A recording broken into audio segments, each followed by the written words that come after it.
This is one we should really be doing outside because it's So why don't we freaking do it gorgeous. outside? Because now I can't. Why? Because if I turn the Wi-Fi's off on my phone, it will drop the live, and if I walk outside, it will not connect the Wi-Fi anymore. I can do the join the live broadcast thing. We can test it out, and I can go outside. No. Yes. Thanks. I gotta smell the food. Good morning. Good morning. You know, I was chewing my. This was a couple weeks ago, but I was chewing my cinnamon gum, and I took a drink of my coffee with my heavy cream in it and stuff. Tasted like a cinnamon roll. That's weird. Miss Leone, good morning. Hi, Peggy.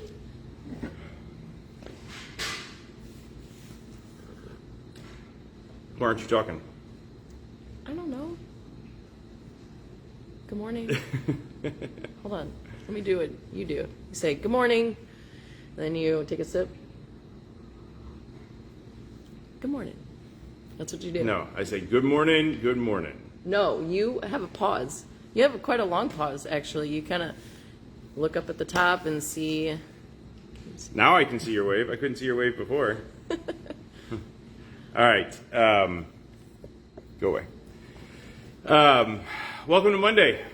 And almost the end of the month. I cannot believe that it is the 28th already of August. This is crazy. I'm not coming back in here. I was just waiting for you to feel all awkward. Trying to have a conversation with somebody that doesn't exist. I mean, I do that daily, pretty much. But, yeah.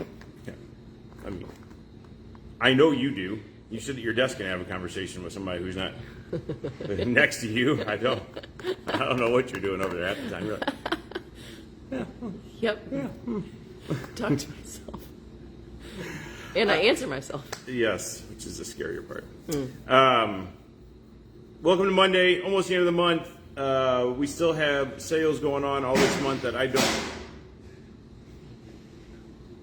Are you still alive, Dan? I'm all right. Okay. I'm okay.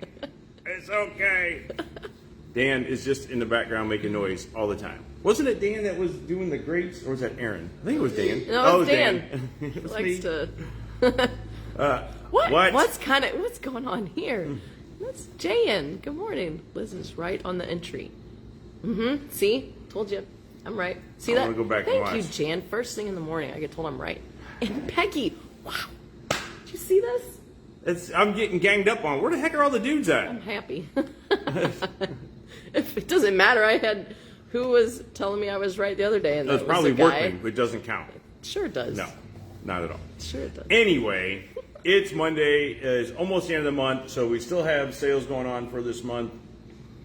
First of all, something I totally forgot about is if you had come out to see us at Baldwin Days and got a coupon from us, that coupon is valid till the end of the month. We have P322 still on sale. We have angel donations still going on. We have something else. What else? Backpacks Backpack inserts and are safes. $100 off, I think. Yeah, the inserts are $100 off, but the backpacks and the safes and the bags are 20% off for back to school. Back to school. And then I think that's it. What else, Dan? Anything else I'm missing for sales? Safes, bags, inserts, 322s, We said all of that already, Dan. You got to pay attention. 25 cents high-speed gear. 25% Oh, yeah. off high-speed gear. Yes. Boom. So we got all that stuff going on. We had a weekend of good classes going on. We had Field Craft Survival out here this weekend and had a good group of people take a class. And yeah, I don't know. Well, we're going to talk about how complicated and or how simple aiming a pistol is. You put me for complicated and simple, which, I mean, it makes sense. It's complicated that way. Yes. This stems from the conversation we had last Thursday about red dots. So, and some of the comments that were made mostly after the fact for people that watch this after the live. And so we want to talk about that a little bit more. Some will be specific to red dots, some will be specific to irons, and just kind of do that whole thing. So I'm going to do the normal thing, scoot. Mr. Dennis, good morning. And go through inventory and see what we got, see if the weekend changed much of anything. We still have a lot of stuff up here. Charles, why are you looking at me like that? Hold on, Charles. Hold on. I don't have another hand. He's gonna tell you what we did. We're gonna tell you what we told you, and then you're gonna tell us what we told you. Backpack inserts, $50 off. $50 off. $50. Okay. I'm sorry, Liz. Put 2 of them on there. Yeah. Well, so we were wrong. Backpack inserts are $50 off, not $100 off. So, yeah. Sorry, that's my bad. But I can't be right all the time. That was my one mistake for the day. Got it out of the way early, so that's good. All right, let's take a look at shotguns. We've got some pump action and semi-autos up here. Mossberg 500s, 590s, a couple Beretta 1301s, Mossberg 940 Pro up there, pretty sharp. DP12 and this Mossberg 20 gauge. If you're in the market for a 20 gauge shotgun, come talk to James about this. He will make you a fantabulous deal on that shotgun. It's been here a long time. He doesn't want it here anymore. So, if you've been looking for a 20 gauge, you've got a perfect excuse to buy a Mossberg 20 gauge shotgun. All right, long guns. Lots of stuff up here, most in 5.56. We've got some 7.62 by 39 and 308 up here. There's a IWI up here in 7.62 by 39. Then I've got lots of other ARs from Ruger, Daniel Defense, Smith & Wesson, FN. I've got a 17S and a 20S and an FN AR. Talk to Liz about being right. Come on, Miss Peggy. Sig Cross. I've really been kind of thinking about picking up one of these, but I really like these rifles. Oh boy. Ooh, I caught Vinny the other day looking at a rifle and he put it back without closing the dust cover. He was very upset with himself. Desert Tech in 300 black and 5.56, couple of Black Rain and Sig, Springfield rifles, and then some CMMG Banshees and Descents.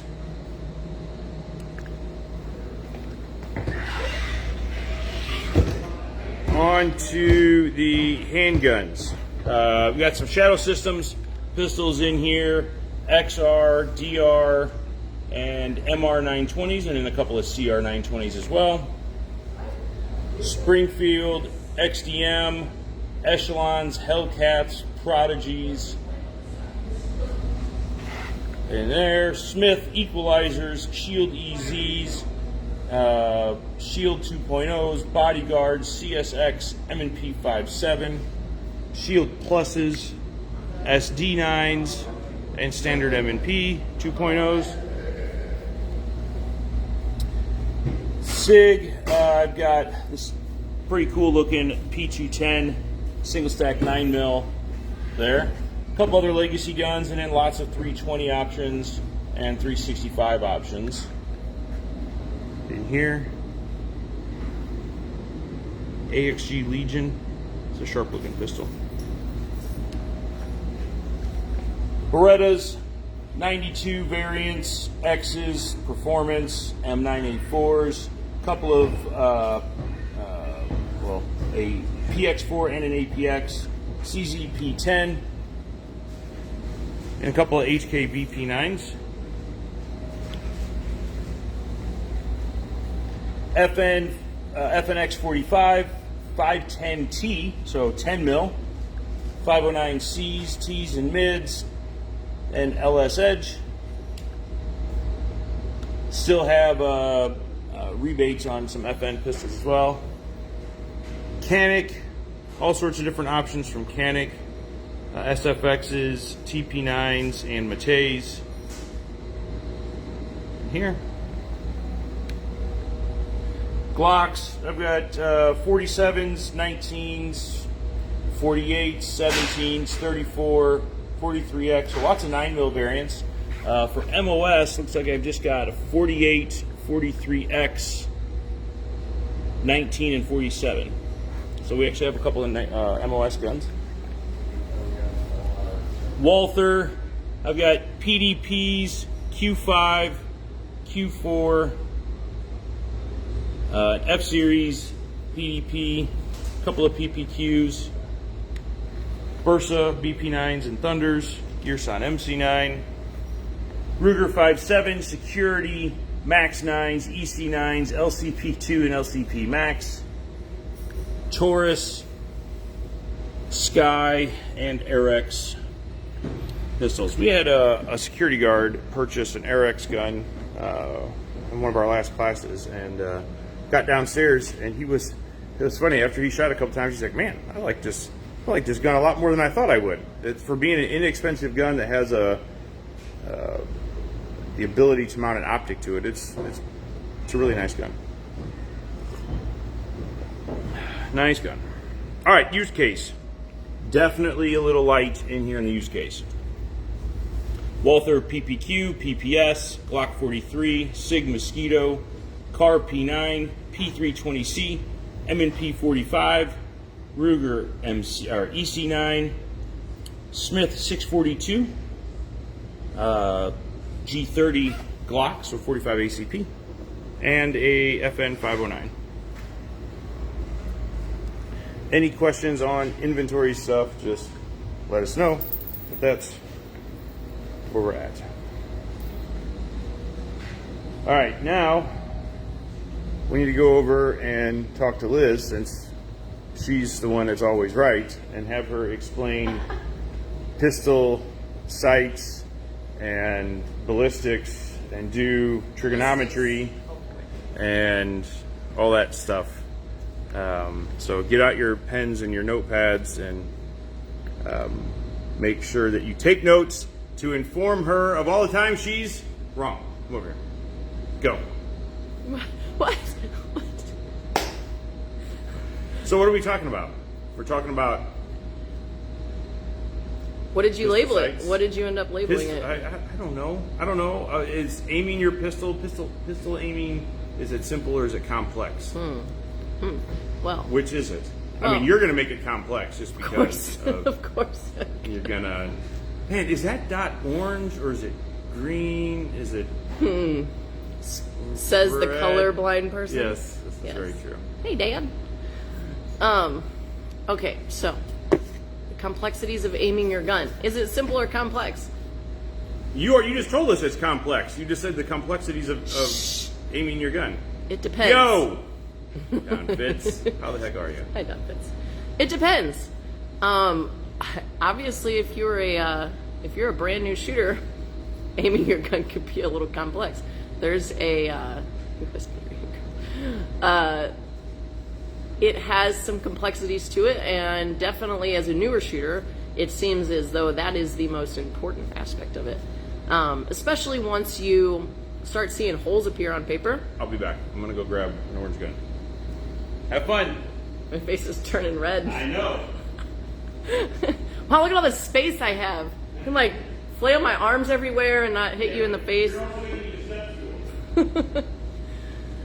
So a brand new shooter, it's definitely going to be somewhat of a complex thing. However, we try to explain this to our students quite often, is that aiming is a smaller portion to shooting your gun accurately than your trigger press and your grip. Depending on what you're doing with your gun, those things change importance, priority level. So let's say your target's really close. Okay, so let's say it's 3 to 5 yards away. It is pretty simple to point your gun out at the target, press the trigger, it's gonna go right where it was pointed, which because of our human nature, we have a pretty human ability to just point at things pretty naturally. So if the target is closer to you, it is much easier to drive the gun out right in front of you and get a relatively accurate shot. Given that the target is much closer to you, we're also assuming that your bullseye, your acceptable level of accuracy is bigger. Yeah, so let's talk about that. What's your aiming point, Right. Also versus your intended or your acceptable impact point, right? A lot of people see a bullseye as the X in the middle of their target, which is true. That is the bullseye, but you have to give yourself an acceptable area to hit given the distance and the speed with which you're shooting, right? So if for whatever reason you have to hit a small target at a longer distance, it's going to take you longer. If you have to hit that same size target and it's up closer, that can go faster. So there's always that balance too. A bullseye isn't always this big. Right, absolutely. And that bullseye, while it's this big at 3 yards, could be this big at 15 yards or 25 yards. So you have to understand the sight picture or the sighting required, the acceptable level of accuracy you're looking for.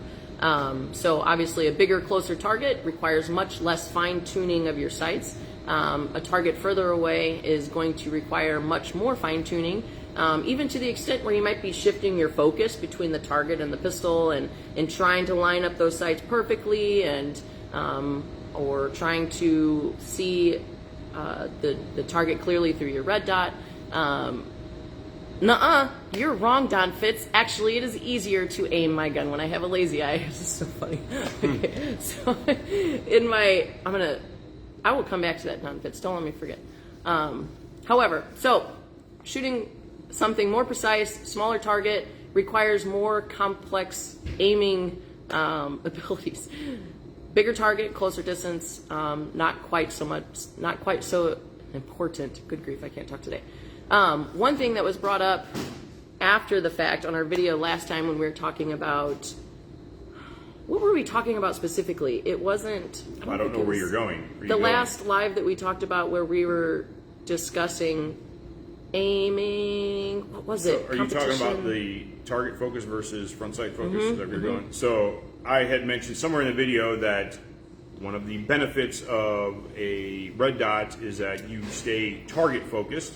When you shoot irons, you should be focused on your front sight, okay?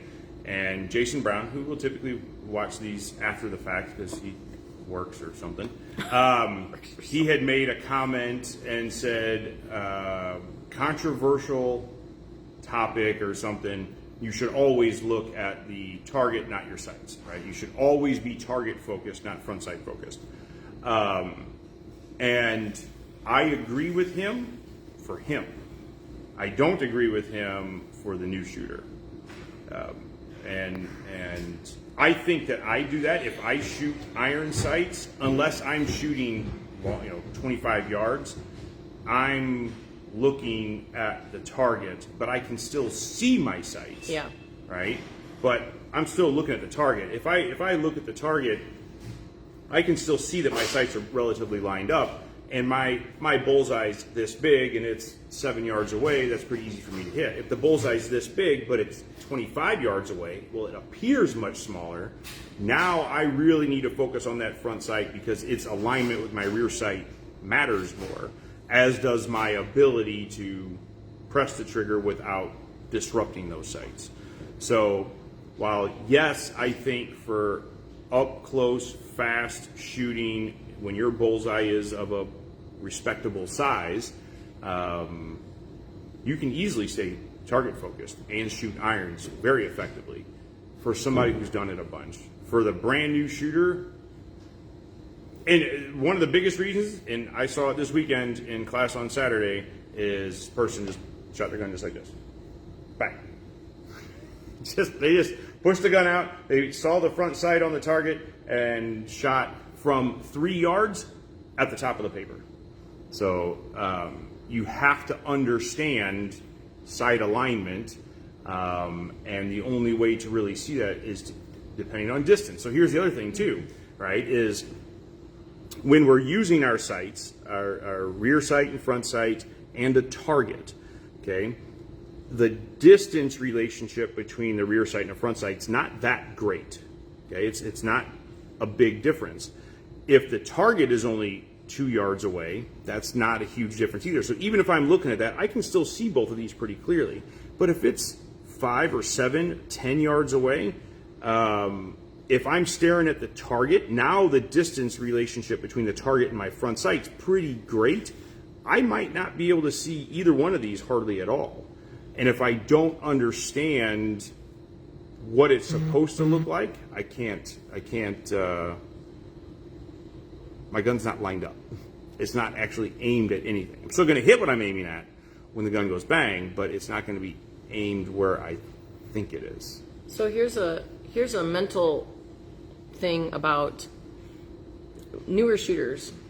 First off, newer shooters have a hard time focusing on the front sight or looking at the gun, period, because human nature naturally makes you want to look at your target, get your dopamine from getting a good shot, or get your consequence for getting a bad shot. Whatever the case is, you're looking to see that you did what you were supposed to do. And especially considering it's a gun, especially new shooters have some nerves with shooting a gun for the first time, obviously.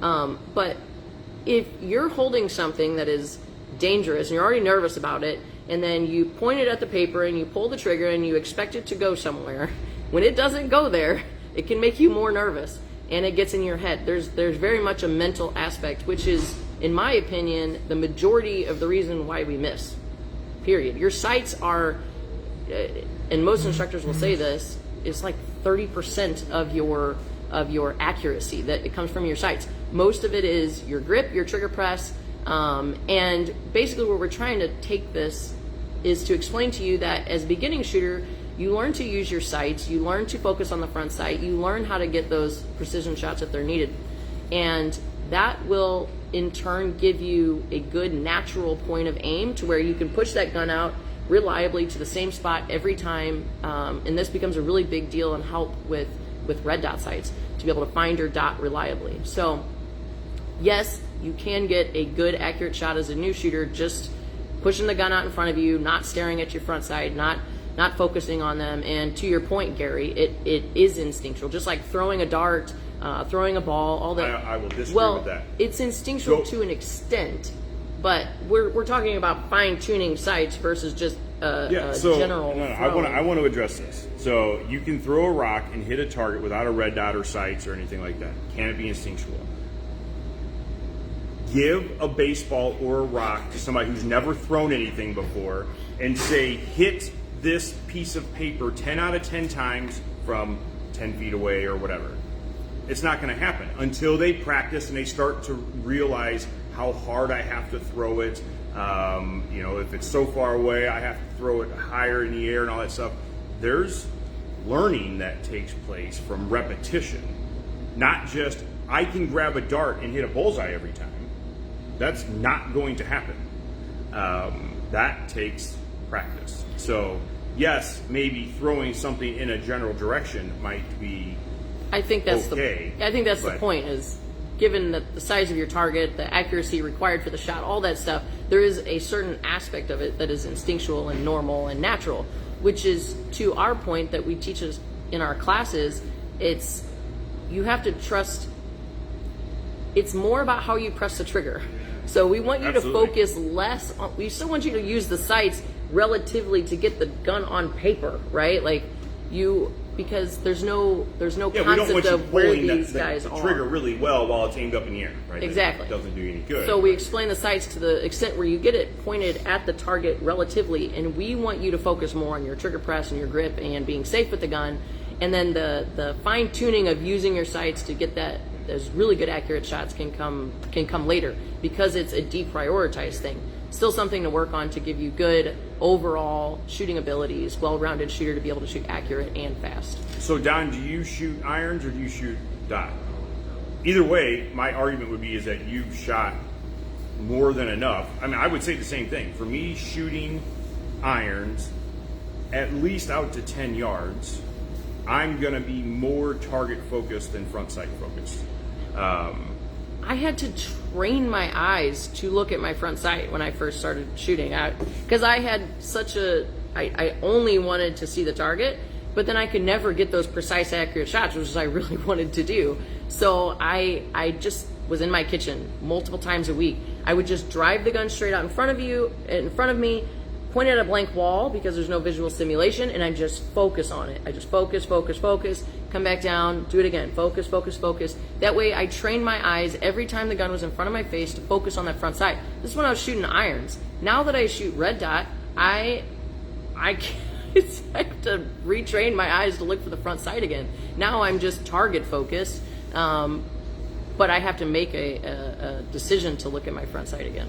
But I have the muscle memory to get the gun out on target. You have to make a decision to look at your front sight When I'm trying to get a precise bullseye shot, like when I'm trying to do long distance or a precise shot. If I just need to send the gun out there, because I've practiced using my sight so many times and I've built up this presentation, my gun's going to go to the same spot every time, and then I don't have to use my sights. Yeah. They become less of an importance. Yeah, if you're trying to get that precise stack rounds shot on a bullseye and your front sight's off a little bit left or right, that matters. If you're trying to hit a 4-inch circle or a 10-inch circle or a 12-inch circle or whatever, your front sight being off a little left, right, high or low doesn't matter. If your trigger pull is good, right? It doesn't. I mean, if your trigger pull is garbage, your sight alignment doesn't matter anyway. Doesn't matter if it's good or bad. If your trigger pull is garbage, you're not going to hit where you thought the gun was aimed. You will still hit where the gun was aimed when it went bang. Yeah. Okay. Takes practice for me to transition from one to the other, depending on which class I'm shooting in for competition. Yeah. To shoot a precise bullseye, I would agree. In my case, to shoot a precise bullseye let's say I've been taking a class, running a red dot sight, and shooting at a decent pace. We're doing mostly efficiency stuff. And this is also another point of practicing two different ways to shoot. But then let's say my gun breaks or something and I got to use an iron sight gun. In the middle of the same class, it's going to be a little bit of a shift because I'm not seeing the dot anymore, but if I'm still shooting efficiently for speed, I'm still not using my sights. I'm just driving the gun out there and using my muscle memory to trust my gun and shoot the gun. If I need to take a precision bullseye accurate shot, then I'm going to have to think, like I will really have to think about focusing on my front sight because I don't have my dot there, and that's what I've been getting used to. In the Fieldcraft Survival class this weekend, on Saturday, they had everybody who had dots turn them off when we were talking about irons, right? Assuming you could see your irons through your dot and all this stuff. He had you turn your irons off. Or, that'd be weird. Turn your dot off. And I feel like I have a pretty decent draw. Certainly there's times when I don't see the dot. You know, I'll drive it out and it'll be a little high or whatever. But for the most part, my dot shows up in front of my face. Even though I just took my gun out and turned the dot off, and we weren't even coming from the holster, we were just presenting. So I got my gun out, I turned it off, came here, he said, shoot, I drove it out, and I was like, I was looking for the dot, like, why don't I see it? Even though I know I just turned the thing off, and I'm supposed to get my irons lined up, there was a definitive pause for me that I didn't see that red flash that I was expecting as my gun presented out in front of me. Even though I try really hard, and I don't always accomplish this, but I try really hard to not stare at the dot, all of a sudden I caught my eyes getting drawn to my window, Yeah. trying to find it. But it wasn't there, it was turned off. And then it makes you second guess your presentation, and then you're like, wait a second, and then it's like, oh wait, I moved the gun. If you would have just trusted your gun for the first time you drew it out, it would have been perfect. And that's I will do that with my students sometimes when, again, the new shooter, once they discover the sights, they want to make them perfect. And they want to see that shot go in the bullseye, exactly where they pointed it, exactly where they envisioned it. And when it doesn't, it gets up here. Same thing, like you drive your gun out there expecting to see a dot and it's not. You were just supposed to take that shot, but now you're questioning it. Yeah. It's like the more you think about it, the more anticipation builds, and the more likely you're going to pull it off target.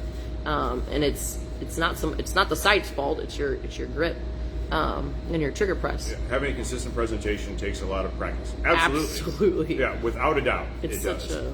a- And I certainly don't practice as much as a lot of people, but I feel like I practice a decent amount, and I have a pretty good presentation, and I still screwed up sometimes.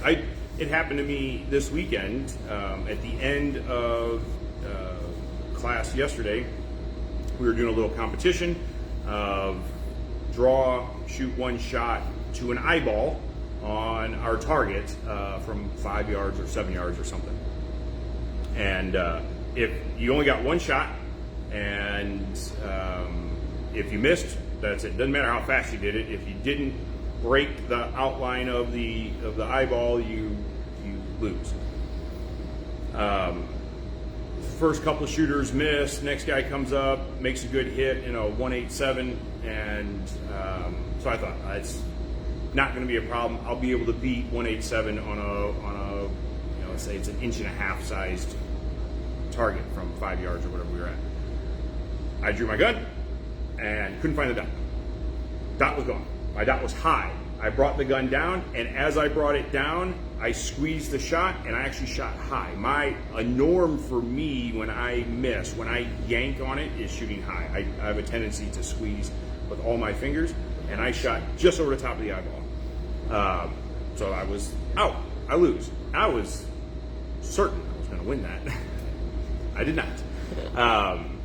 And that was because my presentation was off. And I think part of it was just the pressure of what was going on. My heart was definitely beating. I'm surrounded by my peers, and I'm expecting to do well.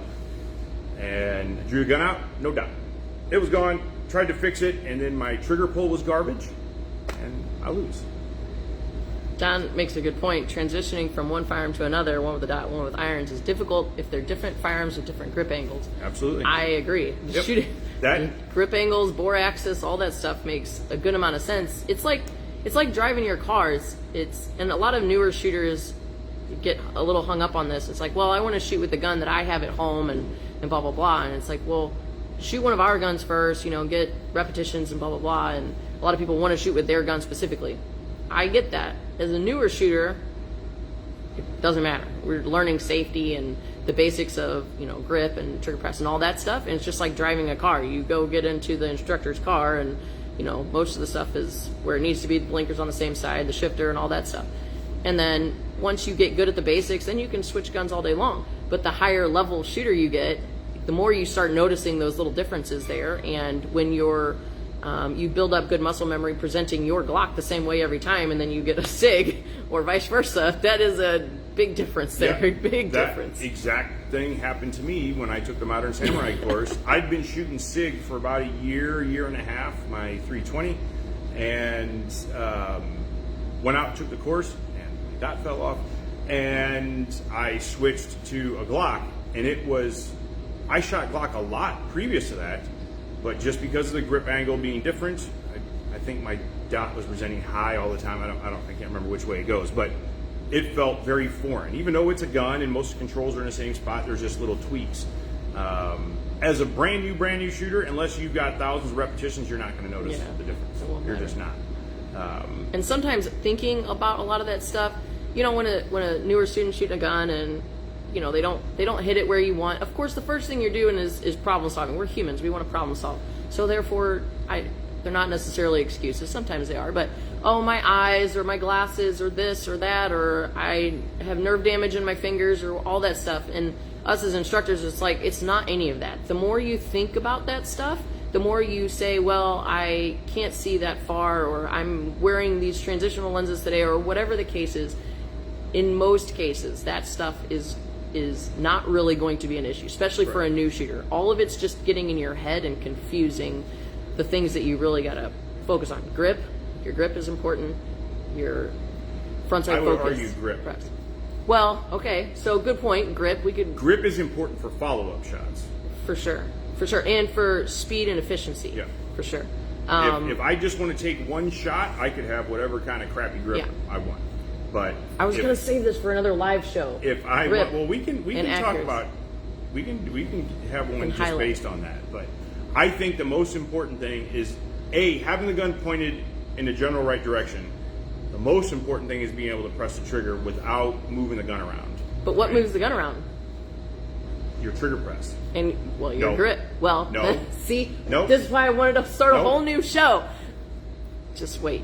I could go out there and have a bad. Well, I mean, I'd punch myself in the face with my slide if I. Okay, did this. listen. But listen. I could have a terrible grip on the gun. I could hold the gun just like this, and if it's pointed at the target, and I can press the trigger straight back without moving the gun, I Yes. will hit the bullseye. I agree with you. Unequivocally. 100%. I've shot a gun like this before.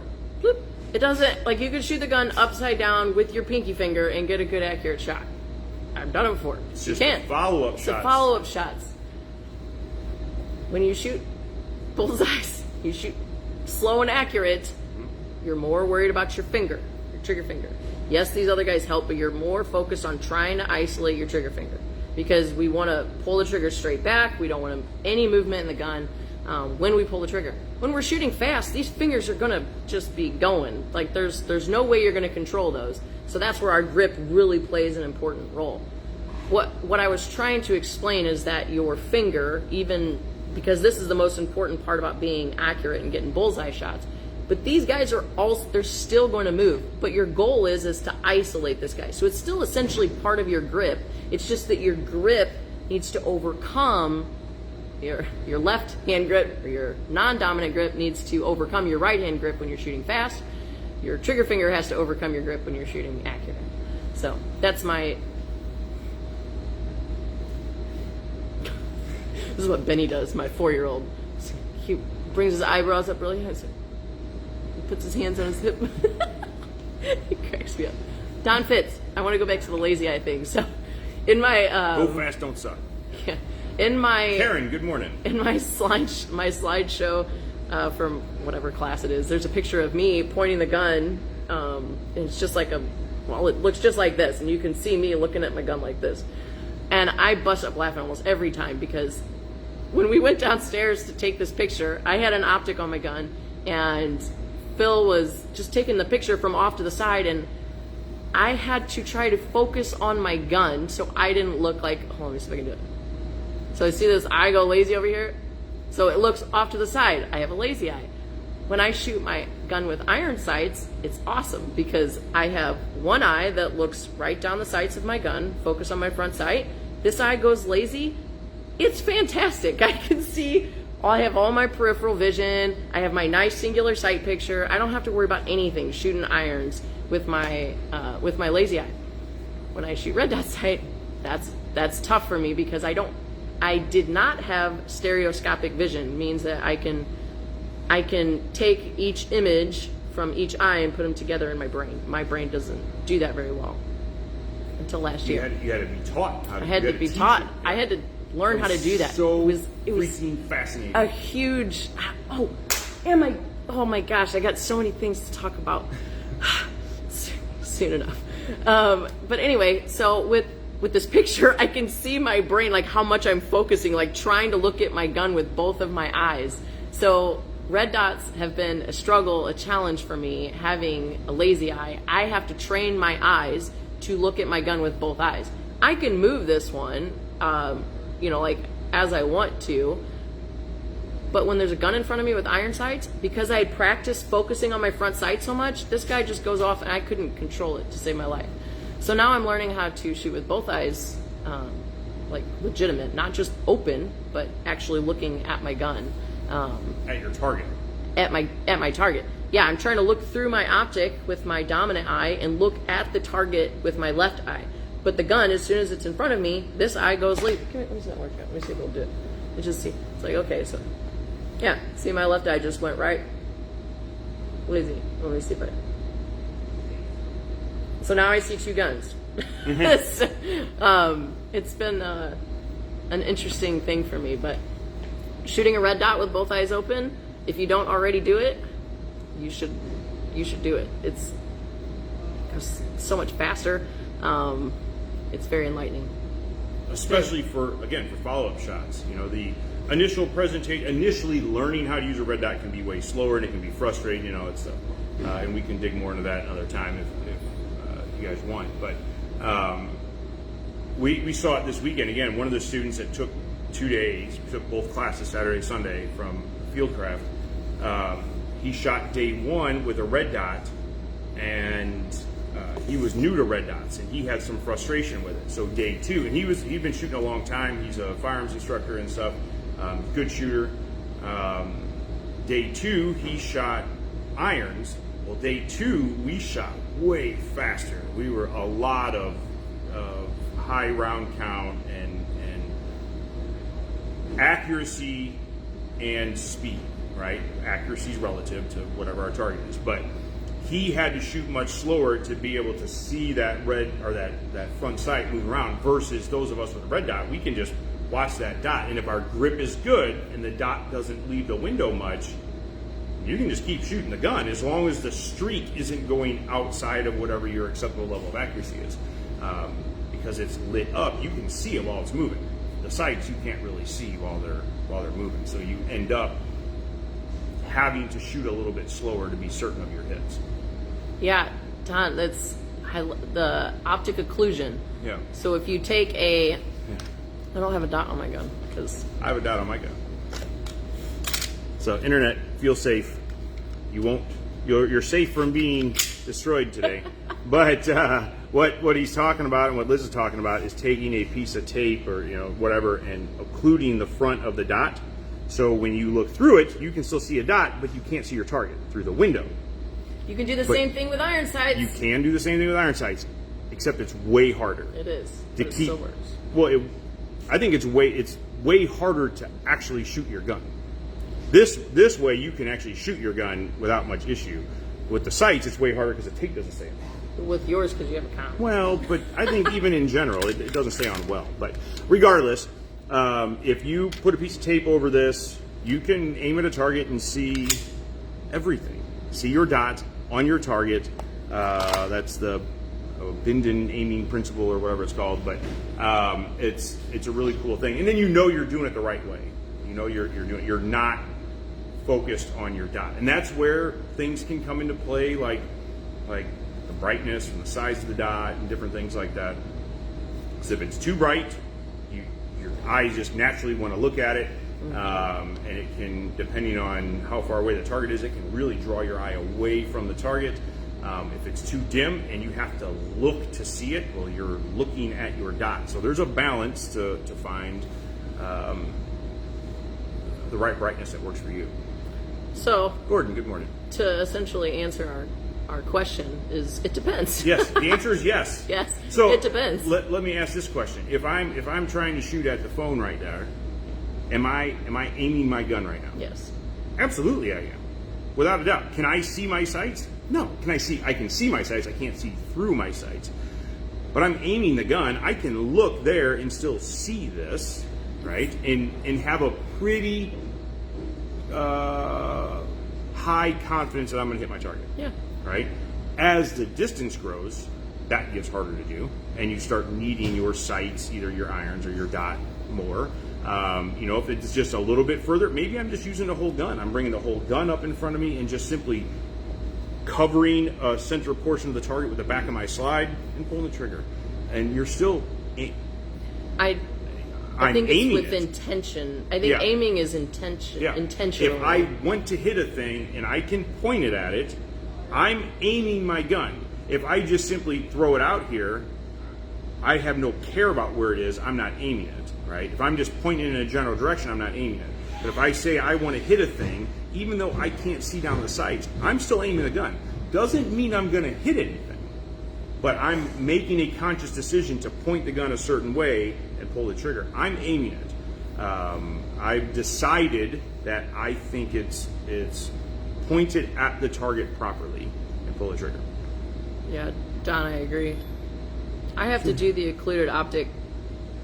So Don says dry fire practice with an occluded dot helps him transition from irons to a dot faster, going from his Glock to his M&P or SIG with a dot. So yeah, the occluded optic is such a help for sure. I have to do it every once in a while just to make sure my eyes are still doing what they're supposed to do, because it's so all day. Like, you do this trick in your class, I like it. You can look around and touch things with your finger. You know, it's like, oh, that light, I put my finger right there, and everything you look at, you can touch it without thinking about it. But the second that you put your finger over something and then you start looking at your finger closely, you start to get double vision of something, depending on what you're focusing on. If you're focusing on the target, then you're going to see two guns. If you're focusing on the gun, you're going to see two targets. So it just depends. So that can get... remember, we've had this conversation. Maybe. Yeah, well, that's what we came to. You thought that it was the opposite, No, and it is I- for you, but I think you were the oddity. No, you were so the oddball. Here I am, definitely. Yeah. So I see two guns. Okay. Regardless of what you're looking at, right? Correct. Well, so if You so don't here- remember, do you? So let me. I'm going to back up into the story a little bit. So I always thought for up until a year and a half ago or whatever it was. 2 years. 2 years I've been ago. here for over 2 Well, years. was it the day you started that we had this conversation? Maybe. I don't know. No, it was not. I thought for a long time that everybody saw their sights the same way I did. Okay, so I would explain it that way. I would say if I would talk that trick that she just talked through, and I'd say if you drive your gun out in front of you and you stare at your front sight, you're going to see two guns. That's just the way it's going to be. And she was like, no, that's not true. I said, no, it is true. I wasn't so rude about it. Jeez. And so it started a whole discussion, it started a whole thing. We have a video on it from a couple years ago where we drew pictures, or Photoshop pictures. What I see is two full guns. So if I drive my gun out, I see the real gun and I see a ghost gun. I think that's where the term ghost gun comes from. I see a fake gun, a whole fake gun over here. And I don't remember specifically which one was more popular, because we called everybody from the range into and I tested it. It was most common, I think, that most people saw two rear sights. Yep, like Vinny does. Yeah, Vinny sees two rear sights. Some people saw two front sights. Some people saw two whole guns. Vinny actually saw, I thought, when we started trying to do like non-dominant eye stuff with both eyes Oh open. no, that's a whole other thing. Yeah, it was crazy. It was really cool and kind of for nothing, but more importantly, just that people see things differently. To me, it doesn't. I don't use that as an example anymore as far as two guns. I do say I'll say that some people see two guns, some people see two rear sights, and so on. I don't really understand why, outside of just I do. your own arm length and how far apart your eyes are from each other and that sort of thing, and strong. I don't know why you see something different. That's very, confusing very, to me. very few people saw it the same way I do. Because let me see the gun. So if you have the gun out in front of you, you see a gun over here, don't you? Correct. Yes. So Vinny and most other people just see like an extra gun right extra here. Just part of the gun on the left side of the gun. Just the a right eye little down. extra rear sight, like right here. So like Yeah. there's another rear sight. So it's like which rear sight are you looking through? Yeah. If And we he's- see students fight that battle all the time. Yeah, they'll Drive the gun out. move it over. Yeah. So we can usually tell when there's eye issues. I usually just say, it's like, for right now, while you're learning trigger press, you're learning grip, and you're learning safety and all that stuff, just close one of your eyes. Yeah. You can shoot with both eyes open later. That's an advanced skill. There's way more important things to shooting your gun than shooting with both eyes open. That can come later. So worry about your trigger press and all that stuff. But if you have your eyes go out this way, if you're looking at something right here, your eyes are going to cross. Your line of sight is going to cross. Your brain puts those two pictures together all by itself all day long. But just like we were talking about with the finger, if you have a gun out in front of you and you're trying to focus on it because you're trying to make it still because these sights get in our head, then you're going to start seeing double of something. It's going to get in your head and it creates more anticipation. A lot of times with my students, when they're first starting, I just like, all right, you see the sights, like just start applying pressure to the trigger. As soon as you get the gun out on target and you know your sights are in a relatively, you know they're in a safe direction, just start applying pressure to the trigger. You press the trigger gently. We're not doing it's not an on-off switch. It's a smooth trigger press while you're aiming. You aim while you press the trigger. Try not to overthink those sights too much. Happy little trees. Yes. Oh, I want to watch the Bob Ross. But anyway, your sights are cause more problems. So than yes, anything. is it complicated or is it simple? Both. It just depends. You can make it super complicated, and depending on what the task is you're trying to accomplish, it can be somewhat complicated to accomplish, given your own personal challenges. Some people cannot close one eye. We had a student that we worked with one time that had just terrible eye dominance issues and could not close his left eye. Couldn't do it. And we had to put tape over his shooting glasses so that he could shoot and get comfortable with everything else.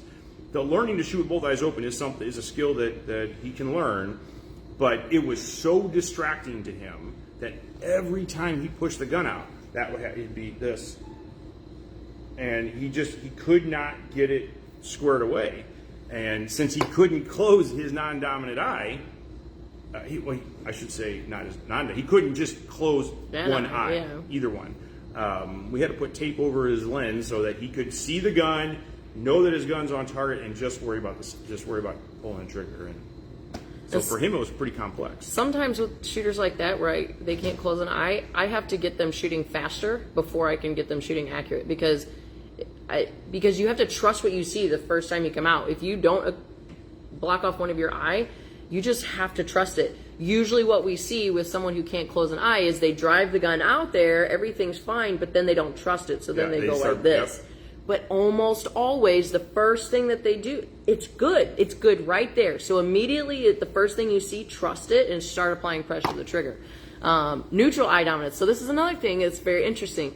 Is some people, right or left-eyed, you're not one or the other unless you have a lazy eye. If you have a lazy eye, that I am very, very right eye dominant. But there are people that are more in the middle. Even to the extent I've seen that they make shotguns for people that are centered vision. I don't know how it works, but it's like the stock is in this weird placement. I digress. But some people are more centered vision to where it's kind of like being ambidextrous. It's like, well, it doesn't really matter. Sometimes I'll have them do this trick. It doesn't mean that you aim between your eyes. Right. That's not what she's saying. No, that's not what I'm saying.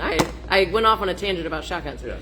But some people don't have a strong preference one or the other, so I'll have them do the eye dominance tricks where they, do the triangle and they're looking at something, but then they're like, I don't know which one it comes back to. So then I'll have them look at me through their triangle. So to you guys, it'll look like, if you were me, it would look like this. So you can see my right eye looking through my triangle. So me as the instructor, I say, you're right eye dominant. You're choosing your right eye to look through the triangle. But when they just did it, it came back to the left eye. So it goes back to either one. In those cases, awesome. Just pick one. Yeah, it doesn't matter. Use the same one ideally. I think this is kind of one of those muscle memory things. Again, it's probably not going to matter a whole lot, because if you ever had to use the gun defensively, you're not going to be like, which eye is better today? That's not how that works. You're not going to use your sights at all. So, just pick one. pick the dominant. If you're going to pick one, pick your dominant hand. That's going to make life way easier for shooting long guns too, and just overall. So, anyway. That's all I got to say about that. Is that a Forrest Gump thing? That's all I got to say about that. I think it was Forrest Gump. So, moral of the story is, it doesn't matter. Just make sure it's pointed at the target, so you don't shoot our ceilings or the walls or anything else. It was kind of funny, some of the students this weekend that had never been here before and went downstairs and looked up at our ceiling and were like, how does that happen? It's because people do this. Bam! All the time. All the time. So, yeah. Put dots on your guns. If you don't have a gun with a dot, just come out and buy one. And then buy a dot and put on it. Just do It'll it. be good. Just do it. Just do it. No, it really doesn't matter. It does, but it's It not. does. It's not the end all be all. You got to practice accuracy and you got to practice efficiency. They're two different things, and they require two different skill sets. No, Well, what do you mean no? No what? no, just no. No what? Accuracy and efficiency aren't two different things unless you define accuracy as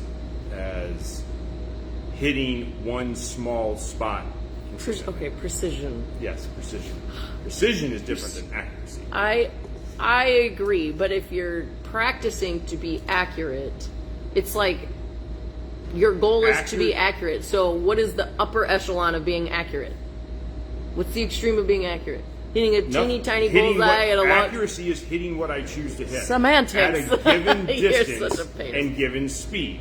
So if I can hit this 12-inch target at 25 yards or a 12-inch target at 2 yards. You're right.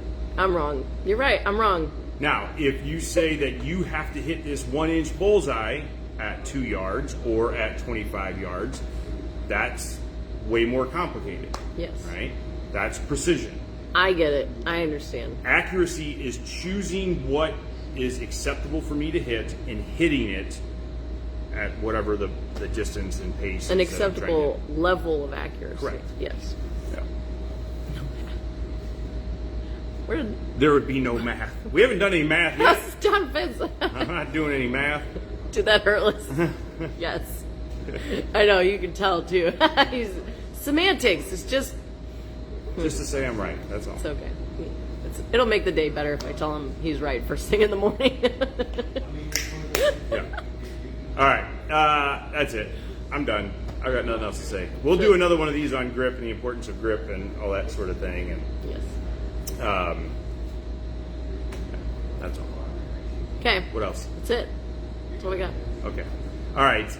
If you guys need something, it's going to be a gorgeous day outside today. So go outside and do something. Eat lunch outside or go for a walk or something. But you still got to come here and buy something cool and fun for yourself or somebody else. Come out here and shoot your guns. 14803 Manchester Road in beautiful downtown Baldwin. 10 to 8 Monday through Friday, Saturday 9 to 6, Sunday 10 to 6. Why are you cackling? Because Don Fitz said don't forget to put the ammo back. And we will, Don Fitz. You guys stay safe, be nice to one another. We'll catch you soon. Later. Toodles. Awkward pause. Awkward.